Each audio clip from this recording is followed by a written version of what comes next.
going to be hard, and I don't know. Like, I don't know, because I look at this equity market and I go, really? Because I don't think it ends well from here. But no one wants bonds anymore, and I think I still believe a diversified risk parity process is absolutely the foundation of how you start investing. But no one wants bonds here, and that's a hard sell. And so what people might be looking for a little bit is like, what do I replace the bonds in my portfolio with? And you go, what?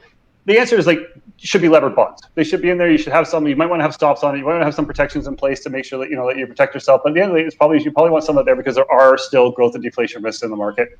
But you probably, like, and this is what I was trying to get to last year, is you probably want a little bit less beta in general, because beta is pretty scary here. If you got less beta and you still want to make some returns, what do you do? Now, if I'm an investor, if I'm an allocator, I got a couple different stories here, but basically if I'm an allocator, I've got two different sources of alpha, right? I got my manager's alpha. I've also got my alpha. And what's my alpha as an allocator? My alpha as an allocator is finding good managers. So I'm going to call that like manager selection alpha, portfolio construction alpha, putting them together well. Some managers might have edges over others, and your edges might be that you can trade quickly, or that you have a good mandate, or you have more capital. It might be that you have that you're less constrained, right? Because like in any source of crowdedness, like who's the constrained and unconstrained investor? Like there are some investors out there who have a mandate who can go into emerging managers, and some who can't. Emerging managers, academically proven, tend to outperform, and they tend to have high returns, and they tend to be more diversified because they tend to be a bit different. So that sounds like what you want in your portfolio, but at the same time, they're way harder to invest in because they're way more risky personally, right? It's so much easier to invest in the big name than it is to invest in the small guy. And it takes more risk. It takes more manager diligence. It takes more operational due diligence. There's a lot of extra work that goes into it. But if you're willing to get your hands dirty and do that extra work, you should be able to get some premium for it. And there's a small number of investors who can. And I would say whenever you have a competitive advantage over the rest of the universe, it behooves you to take advantage of it. So I think that's an opportunity for some alpha.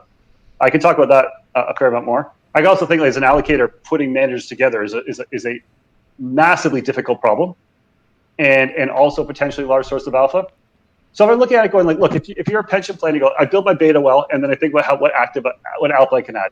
And whether that's like internal alt risk premium or internal active management, some people may still consider private equity and credit and infrastructure active, but like I think there's you have to make sure you separate out like what are the betas and what are the liquidity premiums, and how much of it is active man. What's the value added from active management minus the cost, and so that you have to be careful of that.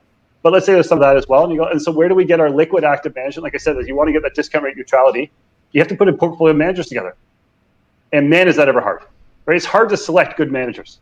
It's hard to select good discretionary managers because you don't really know what they're going to do. You're buying into a thought process. It's very hard for many people to select good systematic managers because A, most allocators aren't familiar with the space, and B, the systematic guys, they all tend to sell and tell the same stories.